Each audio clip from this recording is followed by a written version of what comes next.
Welcome to Serenity is Addictive, where we explore the benefits of 12-step spirituality in depth. Let's get ready to dive in deep into this next episode. Welcome to the Serenity Centering Podcast. Tonight, we will be discussing Step 2. This is Raphael, and I'm here with Catalina. And we are excited to go on this journey with you. A really quick recap of Step 1, which we did in our previous episode. We talked about the step and had a really good discussion on the different programs and different concepts, things that have helped us, what it means to us, how that meaning has evolved. And just a refresher, Step 1, we admitted we were powerless over blank and our lives had become unmanageable. And I had mentioned that tonight we're going to be doing Step 2, but every step builds upon the previous step. So tonight is Step 2, but also Step 1 and Step 2. So I'm going to read Step 2 out loud, and then Catalina has a really good quote, I think, to start us off that she found on Step 2 that should bring up a really good discussion. Let me read Step 2. Came to believe that a power greater than ourselves could restore us to sanity. One of the things that I've heard with this step is to break it down into parts by the first three words. Came, some people say, we came to 12-step recovery meetings. We brought the body because our heads were crazy. So we came is the first phase. We came to, meaning some of the delusion, some of the crazy thinking started dissipating as we were listening to other people who have longer sobriety, longer recovery, better spirituality, better foundation, more healthy. So that's the second phase, came to. So we came to, and the third phase is we came to believe. So it's phases. I believe Step 2 happens progressively. Even when you take Step 2, building off Step 1, it doesn't happen overnight. And before I pass the mic to Catalina to share her quote and her insights, I would say you also have heard, and I'll give you a little hint of Step 3. It's a simplistic version of Step 1, 2, and 3. Step 1, I can't. Step 2, a higher power can. Step 3, I will learn to let that higher power work through me to do that which I can't on my own. Or to sum it up, I can't, Step 1. Higher power can, Step 2. And Step 3, I will let the higher power do that which I can't do on my own. I will turn it over to Catalina.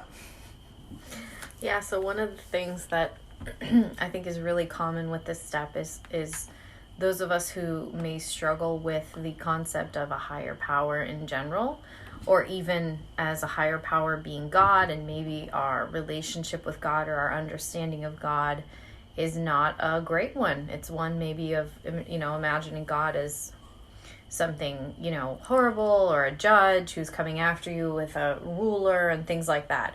So there's a really cool quote from Narcotics Anonymous Step Working Guide that really talks about this and focuses on, we don't want to get too much into the detail. It's not about what God is, but really, or who God is, or who this higher power is, but just that you can believe that it's a possibility that there is one, a higher power that exists that can help you. So the quote is, the second step does not say we came to believe in a higher power, greater, or a power greater than ourselves. It says we came to believe that a power greater than ourselves could restore us to sanity. So the emphasis is not on who or what this power is, but on what this power can do for us. So just acknowledging that you can believe a power greater than you exists out there, and it's possible for them to, him, her, it, to restore you to a state of health and balance and clear thinking, instead of the chaotic state that you now find yourself in. I love that. Catalina. Such a beautiful quote that we don't have to figure everything out. And I have met some people, myself included, who had some religious understanding, dogmatic understanding of God while entering a 12-step program for the first time. And I met others who were able to give themselves permission with the guidance of certain sponsors not to throw the baby out with the bathwater necessarily, but even if they needed to do that, because some people like myself who had such a rigid view of a higher power and very much a lot in my head, like this is what it is, instead of allowing myself to put that to the side, not throwing it away, but to rethink about this and let that experience grow anew, for me, experientially, was very refreshing, and very refreshing for many others. It can be scary for them, or vice versa. If you have no higher power, or you're an atheist or an agnostic, you can be open to the power of the group, the power of the universe. You know, it doesn't have to be one of the major world religion deities. And it's interesting how sometimes not having faith can be more helpful. And sometimes, depending on your faith, if in the health of your relationship with your higher power or your religious tradition, that could be helpful, or they could be hindrances. One of the other things I think is interesting, I find, is I've met certain people in the program who are agnostic, and I happen to be, personally, I'm Christian, is how I was raised. I don't confine myself, I'm an open-minded person who respects all the different faiths and all the different teachings, and a seeker of truth and wisdom and goodness. But it's interesting to see, to me, people who are avowed agnostics, but they've been in the program a long time, and they emanate a healthy spirituality. They emanate a healthy disposition of caring and gentleness and encouraging others and affirming others. And it's so beautiful to watch. And I've seen some of these people, and I think about the Christian virtues, and I think about, wow, they really live these Christian virtues, although they're not Christian. And I don't know about you, Catalina, but I've seen people in different Christians, no fault of their own, and myself a lot of the times, actually, where I'd profess to be Christian, very heady, dogmatic rules, but yet my disposition was not one of gentleness, kindness, patience, tolerance, understanding, welcoming, caring. I was irritable, and it was all about me. Even though I professed one thing in my head and maybe in my outward voice, if you looked within me at the time, I was suffering to actually have that be expressed because I was dying inside. It was more like a show, because I didn't know how to access that in a very healthy way. What about you, Catalina? Your thoughts on your own experience with Step 2?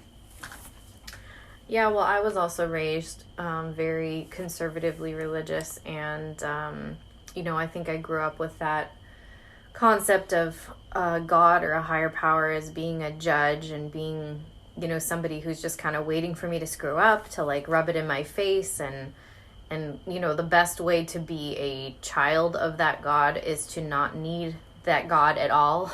Like, to have exhausted everything myself first before asking for help. And so pretty opposite of really what the higher power is that I believe in now. And, so believing that I could admit powerlessness over something was hard because I'm stubborn, and, I didn't believe that there was anything to gain from admitting defeat. And then to believe that a higher power could help me when I'm most weak was really hard for my brain to process. I think that I just thought that, I don't know, if I was in a place that was so weak that God was somehow going to be disappointed in me for being in that position. And kind of turn his head away from me versus actually want to help me. And so this was a hard one. Some of the literature that I pulled up on step 2 talked about that, there's not really any guidance on what your higher power needs to be. It's just, again, it's got to be a power greater than yourself, meaning that it has to be more powerful than you are, because if it's not, then it can only do what you can do, and what's the point in that? But as far as what it has to be, that it's really open, like you just said. It could be, for some people, it's a group of people that can help, kind of this group conscience of people. For some people, it's nature. For some people, it's, other things. But they do instruct that your higher power should be loving and caring, as well as greater than ourselves. And I just think that that's really beautiful, because who would want to believe in a higher power that's not loving, caring, who doesn't actually want what's best for you? But yeah, I think it's a challenge. And I think for me, growing up really conservative and really in this very religious, heady space where there's a right and a wrong about pretty much everything, and there's not really any gray area at all. And if you're in the gray area, then you're this cafeteria, religious person who just takes what they want and doesn't take doesn't swallow things, like picks and chooses the truth that they believe. And so it was really, really frowned upon. And so, I had to do a lot of work personally to really let go of this older idea and concept of a higher power. There's some really cool traditions in some people that I've met in the program. Like, one of them is to borrow someone's higher power. And so meeting someone in the group whose higher power is pretty amazing, this loving, generous, tender being who wants to treat you and love you like its child, and help you with anything and everything that you want, and count every, knows every hair on your head, and, just wants to be such an intimate and tender part of every aspect of your life. Sometimes it's really hard to believe that our higher power is that. And so I had times where I had to borrow someone else's higher power, and they have this concept of acting as if, where if you don't believe something, or if you're having difficulty believing something, but you want to believe, if you practice and basically aim your behavior that you did believe that thing, such as change my behavior in life as if I did believe that I had a very,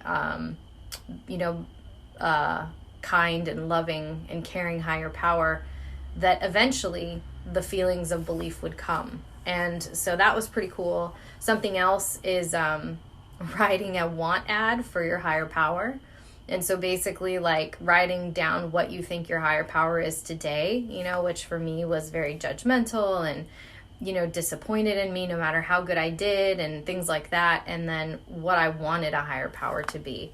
And so that was a really, really cool exercise that I did, and very helpful. Yeah. I love that you mentioned the want ad, and I'm giving winks to Catalina across the room, because I wanted to jump in on that. I just met with a sponsee the other evening, and was able to tell him to do that exercise, to write a want ad. And he's a wonderful man who, just a good person, and he very dutiful, and also grew up in a faith tradition with a lot of rules, and really high expectations, or and so that concept was new, right, to do that. And just giving people permission. And when I had to do that, it was very beautiful.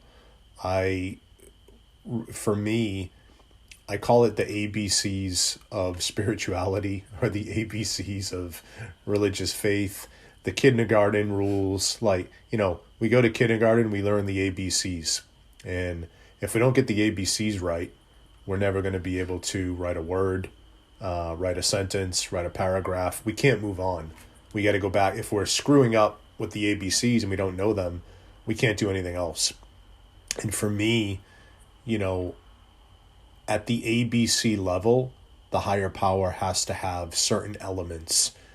And I used to, prior to recovery, I used to want to read these great spiritual giants and go really deep and go to this PhD level, but somehow I lose myself in forgetting about the basics. The basics got to be there, right? If I do all this stuff and read all this philosophy and theology and even stuff, if I talk all this game, but you can't see in my life that I'm a person who's growing in compassion, who's kind, who's gentle, who's understanding, who's encouraging, who's affirming, who's patient, who's tolerant, appreciative. These things is what I call the basic ABCs of spirituality, or the ABCs of religious faith. And I don't care what your faith is, what your background is, that is, to me, at least for me, was important. That's what I want my higher power to be. And my higher power has to have those attributes, has to care for me, has to be forgiving, has to be gentle, has to be encouraging, nurturing, understanding. That's instrumental for me today. And looking at my own growth, I want to see that I'm growing in those qualities as a part of like loving myself. So, Carolina, sorry if I cut you off. I'm gonna ask you to continue on where you were going when I cut you off. No, well, it's interesting because, yeah, you kind of reset it, but even when you were talking, you were saying back to basics. And I was thinking it's not even about basics. It's just about heart. Like, it has to be, I don't believe that your higher power wants you to feel cold and distant and apart from him, her, it. I think that your higher power wants to have a very close and intimate relationship with you. But, that it takes time to get to that concept sometimes. And when you've had a really traumatic understanding and experience of a higher power in your, as a child or growing up, it can be a really hard thing to trust someone that literally in your brain you've made out to be, or you've been told is a villain, to be really honest. It's someone who's gonna try to catch you when you're doing something wrong. It's someone who's gonna try to hurt you. I mean, it's just every little bit of the opposite of who I think a higher power really, really is. And so, I just want to tell our listeners, like, it's okay if that's something that feels a little bit uncomfortable for you, or even a lot uncomfortable for you. And that's why, the beauty of this step is not diving into the deep theological conversation of what your higher power has to be. And nobody can tell you that.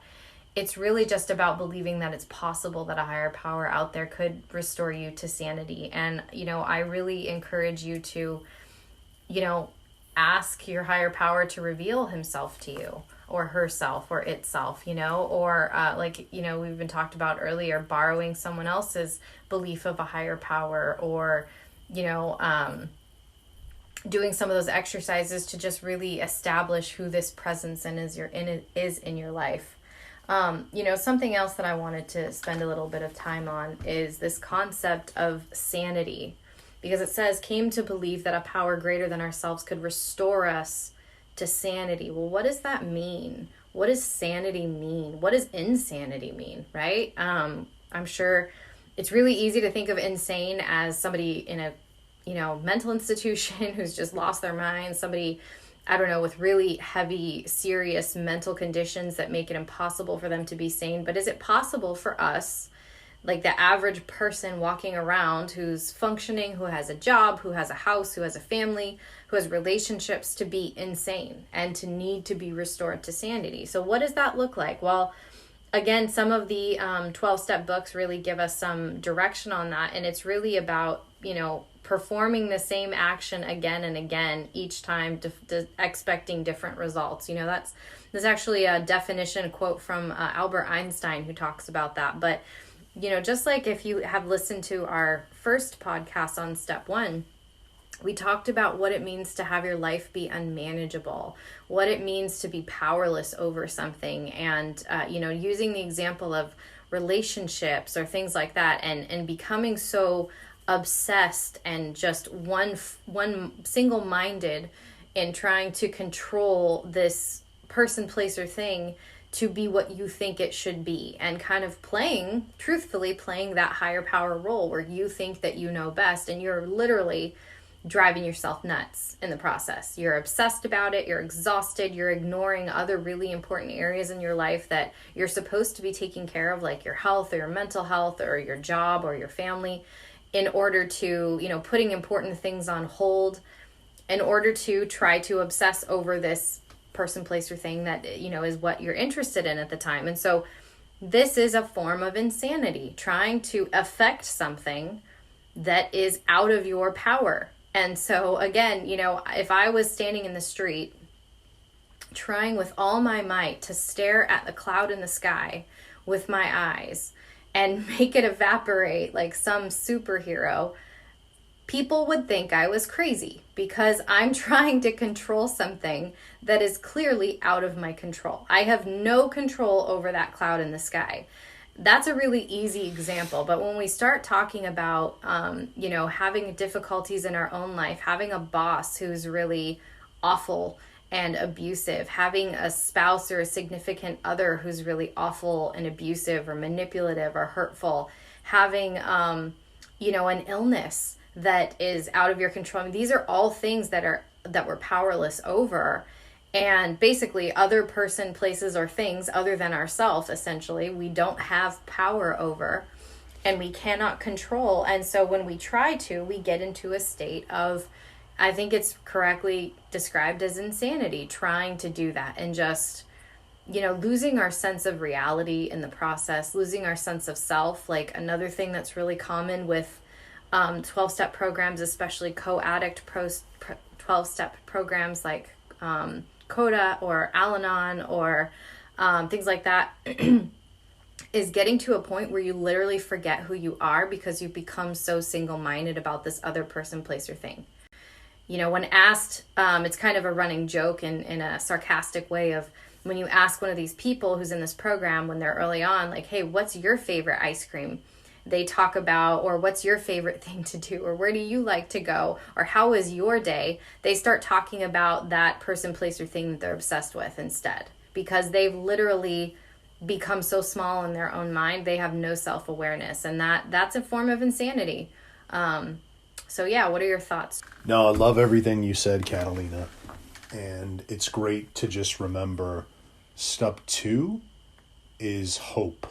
There's hope, because step 1, as I mentioned in our previous episode, that we don't tend to come into a 12-step program if we're, as Charlie Sheen says, winning, right? Like if things are usually not going great, there's a lot of pain and there's a lack of hope and there's a lack of, lack of confidence because you've tried all these things to fix and it's not working. And so step 2 says, okay, you don't have to figure it out, but there is a power greater than yourself that can restore you to sanity. And are you even willing to believe that? There's some quotes from an Al-Anon book called Paths to Recovery, and they go through the steps on step 2, and I'm just going to read a couple of the quotes. It says, there is a power greater than we are that provides hope for sanity. Step 2 reaffirms that we may be powerless, but we are not helpless, and we are not alone. Many of us have been introduced to a power greater than ourselves and find that it is difficult to understand. Some initially believe we are speaking of a religious entity. We are not. We are speaking of a loving, caring, nurturing power that provides us with guidance. We came to believe. Few of us walked into our first meeting finally convinced that there was a power greater than ourselves that could bring good into our lives. So I like how that talks about you can come in, you bring the body, and you just kind of let it happen. And you take it at its own rate. You know, an object in motion tends to stay in motion. There's a progression. There's an organic process that starts taking on just by bringing the body and starting the process. Good things will start to happen. It's really powerful. Our belief grows as we open our minds enough to consider that a spiritual resource can help us with our problems. And like Catalina was mentioning, I actually grew up in a home where we had a faith tradition, but it was very cultural. It was not really lived. I was raised Catholic, but I was something they call a Cape Catholic, where you go to church on Christmas, Ash Wednesday, Palm Sunday, and Easter Sunday. And we didn't even do that, to tell you the truth. I think we went maybe 2 out of those. It wasn't really big, but my neighborhood was a lot of people who they did send their kids to, force their kids to go to church. I don't know if they really believed it either. And then I became religious in my early 20s after having a spiritual experience that was quite profound. That spiritual experience moved me from the heart, and I felt this higher power who was all the things that I mentioned in the kindergarten, like unfathomably loving, told me that, this power was madly in love with me.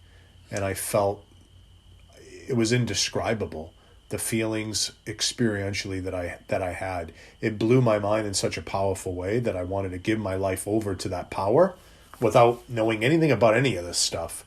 And what ended up happening was I had this, almost like I got the gifts of a 12-step program without doing any of the work, just as a free woo me gift. And I think I really needed that in my life. And this power came to me and gave me that gift. And I was open to it. And it changed me in a positive way for about a year and a half. And somewhere along the line, without a support group, without a group of believers, without a lot of support, I got twisted again. And I started getting in my head.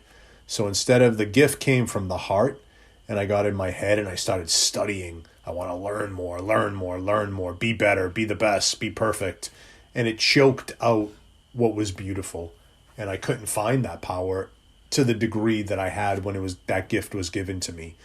And so that happened suddenly, but in the 12-step recovery, it's happened gradually. It's been a very slow process, but building something slowly, maturely, gradually has been really solid. It's not a zap me special.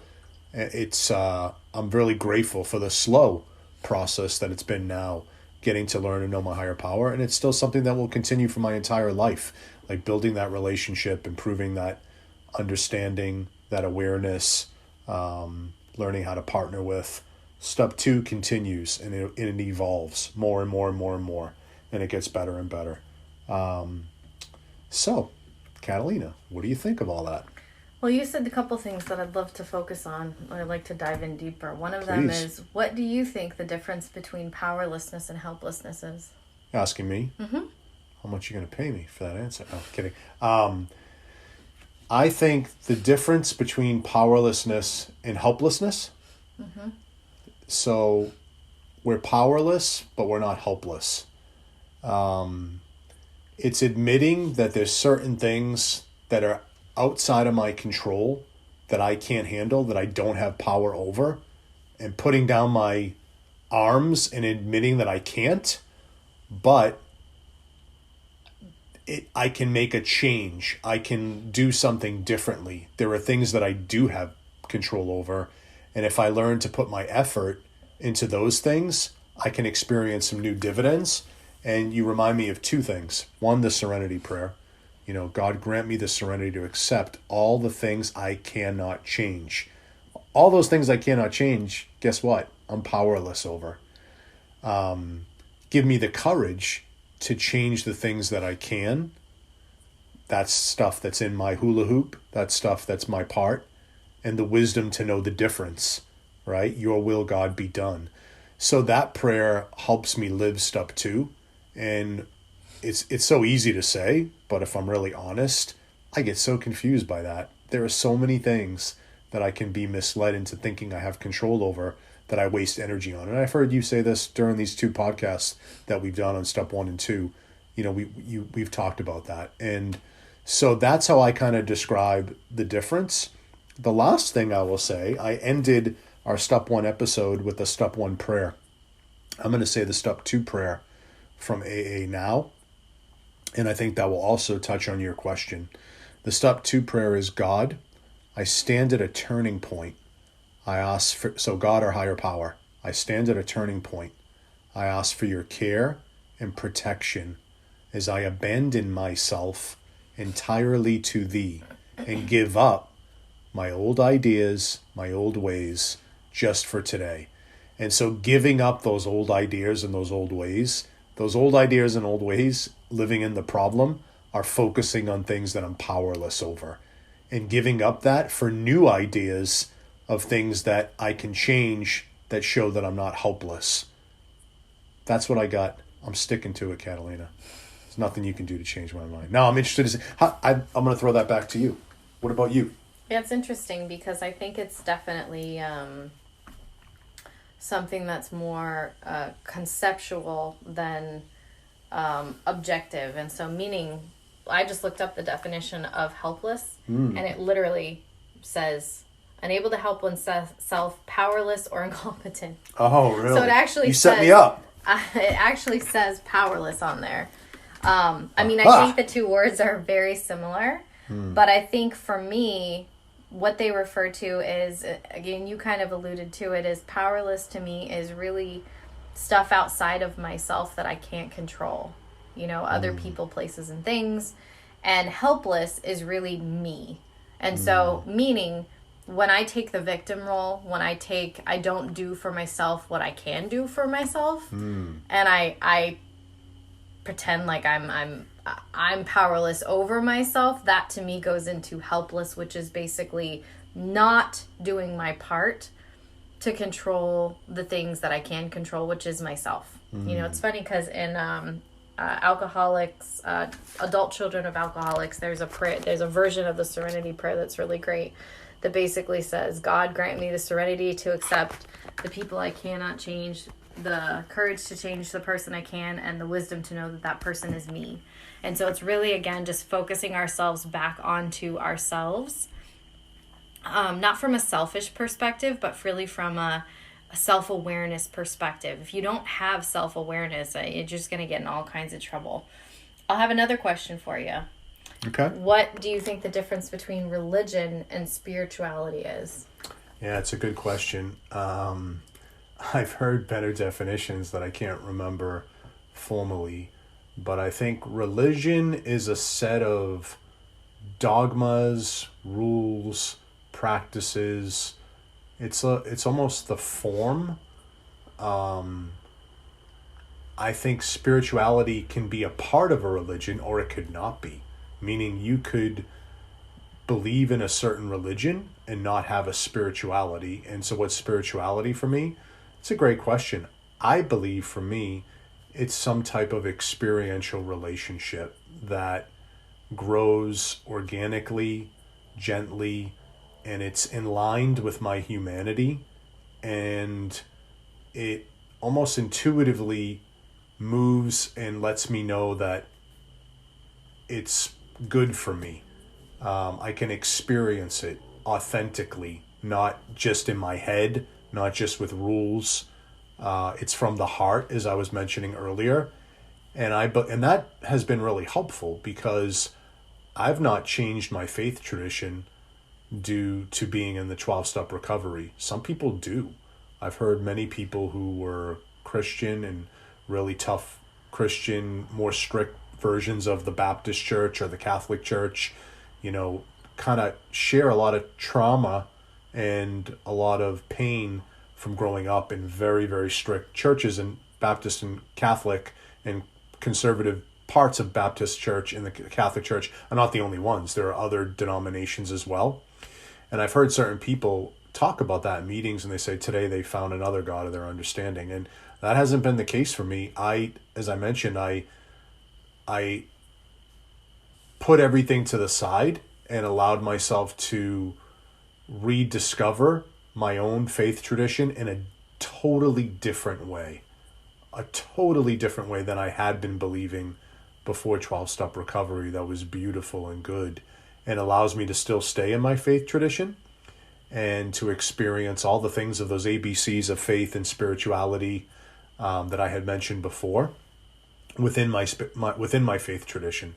And I love this idea of take what you want and leave the rest. And, matter of fact, Kelly, I don't want to steal from you because I'm about to mention something that I know you love. There was a minister who talked about the beauty of faith and compared it to this beautiful garden of beautiful, beautiful flowers and diverse amounts of flowers. And he mentioned that you can go through that field to this beautiful garden, and you might have some favorites, and there might be some you like more than others. And he basically said it's totally fine to focus on the things that you're attracted to. And that leads me to another principle of our program, not to jump ahead. It's a program of attraction, not promotion or force. So what am I attracted to? And in spirituality, I get to discover the aspects that I'm attracted to. Just like in our humanity, there are police officers, doctors, scientists, musicians, actors, film directors, medical, nurses, on and on and on it goes. A nurse is not better than an actor. An actor is not better than a policeman.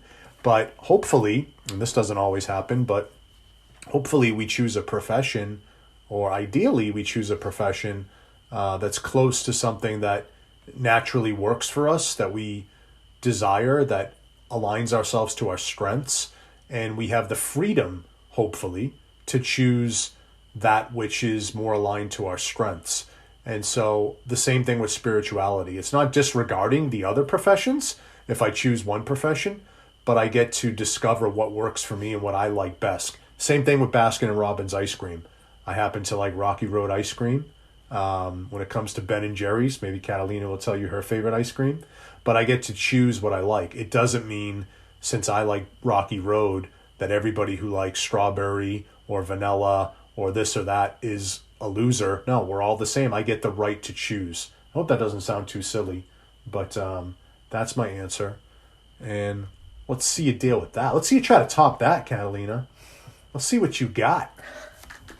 So, but it's interesting because I kind of knew what my thoughts are with it, but I was having trouble putting it into words. And I found a really cool article online that basically says that the difference between spirituality and religion is that religion works from the outside in, while spirituality works from the inside out. Ooh, and so I thought that was really helpful, because that's exactly how I feel, where religion is a set of practices and observances and rituals that you do in order to build a relationship with whatever the higher power is that religion believes in, and to make a relationship and to get closer to that higher power being. Whereas spirituality is kind of like what you were talking about, I think, where it's more of an experience of that. It's it's finding something, like it's experiencing this. And I love that, because I think that both are actually very important. So spirituality is more experiential. It's more getting to know a higher power without doing religious practices. I was raised probably very, very heavily religious with not much spirituality. It was a lot of religious practices. It was very strict. It was very, we observe this on Fridays. We observe this on Sundays. We observe this on, religious holidays. And it was very, very strict. And if you didn't obey, then it was a sin. And if it was a sin, then you had to make some sort of amends. And it was just this continued process. Whereas, and I think that was important, and I think that still is important, but it definitely lacked the spiritual aspect of it. And so what I've encountered as an adult and through my own experiences is more of a spiritual connection and a feeling. Like I can feel the presence of my higher power. I feel a relationship with my higher power. I feel it's an experience piece of it. And what's really cool is I think that it actually put color to a lot of my religious practices. I don't practice everything the same way that I used to when I was growing up. And it was very fear-based, and it was very punishment-based. But I didn't throw the baby out with the bathwater. I think that there's a lot of really beautiful traditions and pieces to my religion that I want to continue practicing, but the spiritual piece has given color to that and given context and help really, really kind of like, the religion running around is like without the spirituality is kind of like a boat in the water without a compass or a rudder, and you're just kind of floating around and you're just kind of all over the place, and you're really, really, you have a motor, so you're heading really hardcore in a direction, but you don't really like, you don't really know where you're going. You're just doing. Whereas spirituality with religion is like having that compass and that rudder. It really gives you a little bit more understanding of what direction you need to go in and the why behind it, and more intuitive thoughts and decisions within, coming from your higher power, and more of a partnership with them. It's interesting because something that popped in my head, which I can't actually remember how it goes, but there's some sort of a saying about like hell is for religious people. You want me to do it? Go ahead. I can't remember. Yeah, I found that quote, Catalina, and there's different authors, but the one I found was from David Bowie. And here's the quote: "Religion is for people who fear hell. Spirituality is for people who have been there." Yep. So beautiful. Awesome. I mean, that, man, and I had both, right? I had this crazy religion, which maybe we'll get to in another podcast. There's a book by Father Leo, who's an alcoholic, a Presbyterian, no, an Episcopalian minister, or used to be anyways, but he's a 12-step speaker, and he has a book, When God Becomes a Drug, and he talks about, really utilizing religion as a drug, like literally the same effects that you can get from cocaine or alcohol or other addictions. Religion can be used that way. Not saying every religion's that way, not saying all the people who are in different religions all do it that way, certainly not, but you can, and I was one of those people. Some point it did not start that way, but I used it to numb me out because I couldn't deal with certain emotions, and I didn't know how to process certain emotions, and I kind of hid in those extreme teachings. So I did fear hell and spirituality, since I was already in hell. I was also a person who had been there, and I want to be released from that, right? I don't want the crap part, any dark part or false part of anything that robs me from that spiritual experience that's real and authentic. And I say real and authentic because I also don't want some spirituality that's hokey and not real. I want it to be authentic and real, and all I can tell is if it's really good for me. Taste and see for myself experientially what's working, what's not. Something else that I wanted to bring up that popped in my head, which I think is one of my favorite analogies, and I think so helpful when you're going through a change process that is tough. For you, for other people, and that is, if you've ever heard of it, it's the Plato's allegory of the cave. I just adore that. I learned about it when I was in college, and it's come into my life so many times as helpful. And for those of you who aren't familiar with it, I really encourage you to look it up. It's it's a couple paragraph read. It's not that long, but basically it's this concept of these people who since birth are deep down in this cave, have been kept there and chained to the floor in a way that they can't turn their heads. And so their whole existence, they've only been able to look straight ahead at this wall, and behind them is a fire. And so what they see on the wall is their own shadows and the shadows of the people next to them. But they don't actually see the fire. They don't see the people next to them. They only see the shadow. And so it's this concept that they grow up or they develop thinking that this shadow is them, and that these other shadows are these other people. That is their substance, is this shadow. And at some point they get set free. They get, the chains come off, and they can turn their head around, and they can see each other, and they can see the fire. And it just really goes into such great detail about the trauma of going through such a major change of your whole world is upside down, and not just the emotional difficulty that comes with that acclimation process to just believing something so different. Literally the foundation of your existence changes, but also physical. that like just turning their head and for the first time ever, and realizing, they can do that, and their eyes adjusting to the fire, and it goes through this whole really beautiful process of even leaving the cave, and how initially their eyes are burned by the sun because the sun is so bright compared to any light they've ever seen. And so they can't force this change to happen faster than it happens, because they'll literally damage themselves. They will literally cause injury to themselves by forcing this change. But if they take their time and they kind of give their eyes a chance to adjust and things like that, the change will happen. The adjustment period will happen more naturally. But it's just so neat. And it even talks about people who, some of the people who are set free, the change is too traumatic for them. They can't deal with it. And so they choose, even though they know that it's not reality, they willfully choose to go back into the cave, sit in the same spot that they sat. They don't have the chains on, but they don't turn their head. And they look at the shadows on the wall, and they operate the rest of their existence as if those shadows are reality, because they cannot deal with the change. So it's just a really, really neat analogy. I highly encourage you to check it out. But it's so interesting, especially when you're dealing with concepts that it can be really, really hard to be comfortable with.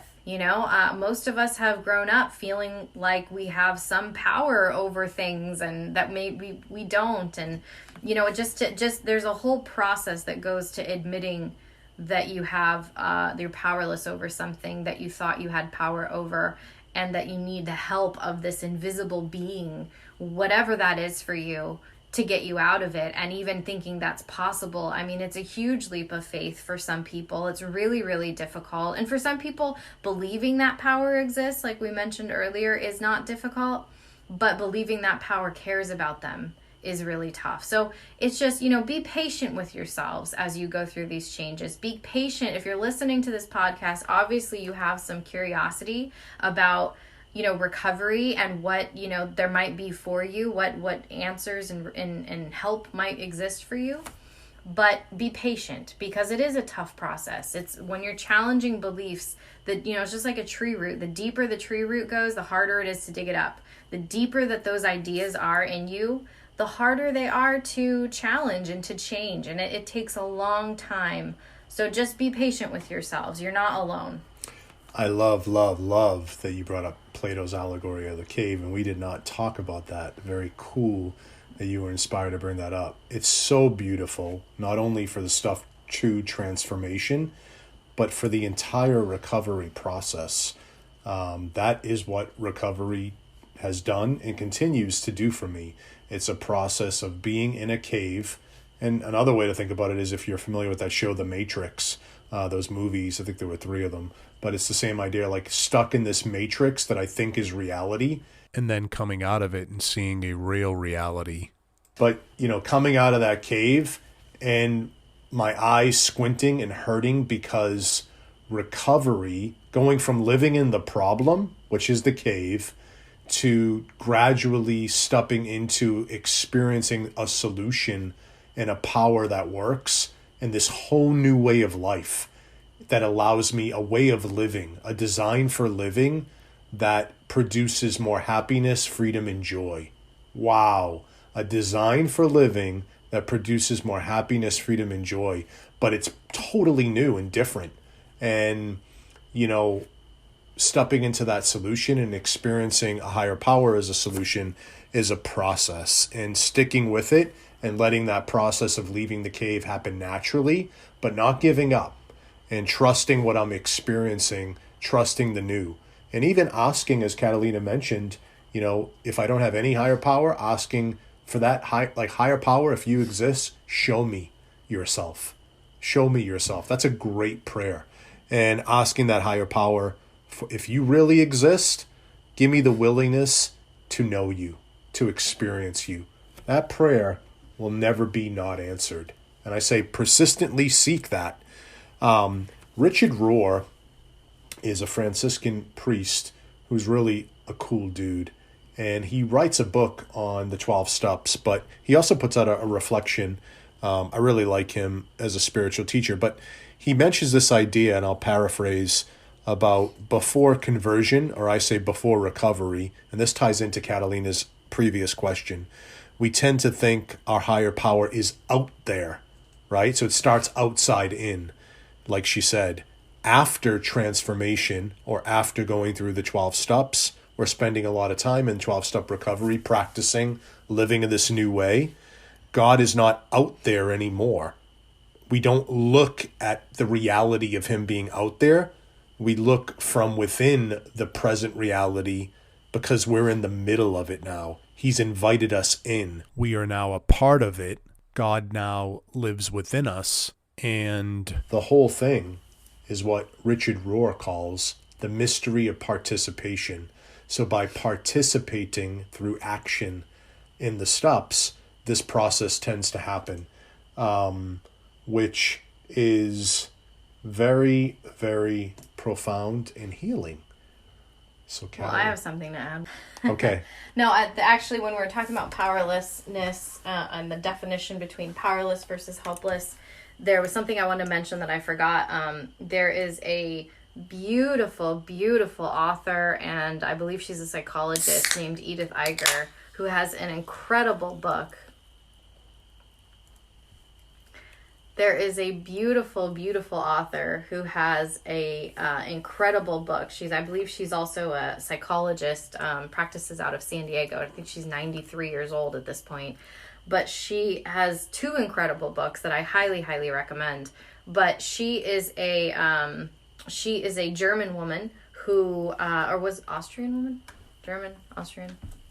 One or the other, but she... Hungarian, maybe. Oh, yes, maybe she's Hungarian. Could be wrong, but anyways, yeah. Well, the whole point is that she was in an area that Nazi Germany took over in World War II.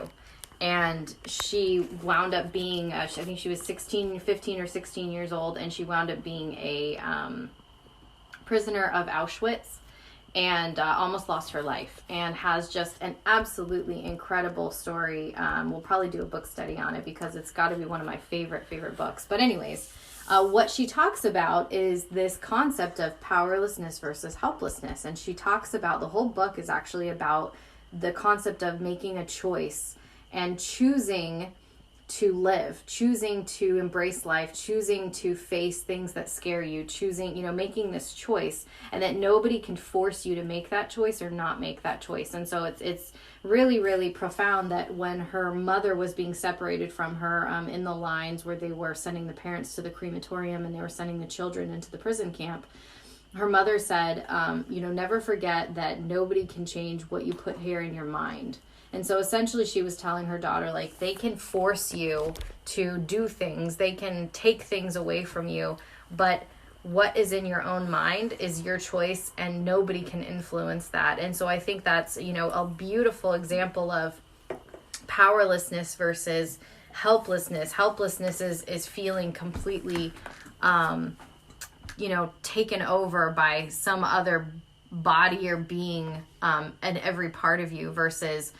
helplessness. I missed my point. Powerlessness is really, go ahead. Powerlessness is really, she talks about, is really being, being in this prison camp and not being able to make all the decisions she may want to make, but she still had control of her own mind. She still had, made decisions. She still, had freedom within her own head, even though her body was kept in prison because they couldn't control her mind. Whereas victim or helplessness was really surrendering over even that mental capacity, which she demonstrates. And actually, Viktor Frankl is another former prisoner of Auschwitz who also talks about, this giving up and just kind of like, surrendering over, accepting that you are just overtaken by this other force versus, keeping your, almost being stubborn in your mind about it, that's part of them that they can never ever control. Yeah, no, it's beautiful. Very beautiful. The deeper, in my opinion, the deeper your step one, deeper you can experience that the old way is not working, and you're willing to admit that, you're ready for the crushing of the ego. By letting go of the false self in the ego, which is step 1 does. It breaks your way of doing things, and it allows you to be open more radically to the power that come through the other steps. And that will always be the case. So even if you're on step 6 or 7, when you start losing remembrance of step 1 and your ego comes back or your old ways come back, you'll find the other steps, the truths contained in the other steps, diminishing. So I'm really excited to get to step 3, which will be our next episode, and talk about how step 1, 2, and 3 build upon each other. That's a wrap. Thank you so much. And until next time, we're signing off. Thank you for listening to Serenity is Addictive. Until the next time we meet, keep trudging your road to happy destiny. Peace.